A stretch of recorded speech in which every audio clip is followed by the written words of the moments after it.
Hi guys అందరికీ. సంక్రాంతి రోజు అయితే పాకం పడుతుంది మమ్మీ. ఎందుకంటే పాకం ఉండలు అంటారు, కొన్ని ఊళ్ళో ఉండలు అంటారు. సో ఎవరెవరు తగ్గట్టు పేరు ఉంటుంది. సో హడావిడి అయితే ఫుల్గా ఉంది. సో వీడియో అప్లోడ్ చేయడం కొంచెం లేట్ అయింది, sorry for that.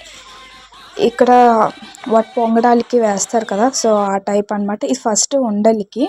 And evening అయితే అక్కడ ఇంటి ముందు ముగ్గు వేసాను, కానీ అనుకోకుండా కాలు వేసేస్తారు ఇక్కడ వాటర్. అలాగే ఈసారి సంక్రాంతికి ముగ్గులు అన్నీ కూడా అలానే అయిపోయాయి. సంతృప్తి అండ్ సాటిస్ఫాక్షన్ లేదు. సో ఇట్లా అయింది ముగ్గులు. అది ఇంటి ముందు వేసే ముగ్గు చాలా బాగుంది, బట్ ఏం చేస్తాం, అనుకోకుండా అలా అయిపోయింది. సో ఆ రోజు వంటలు అనమాట. పొంగడాలు మీకు చెప్పాను కదా, ఫస్ట్లో ఉండలు, గారెలు, పులిహోర అండ్ పరమాన్నం, పప్పు, చారు అండ్ కలకూర. ఎలాగా అందరూ వండుతారు అది తెలిసిందే. అండ్ నార్మల్గా రైస్, వాటర్ తాగడానికి.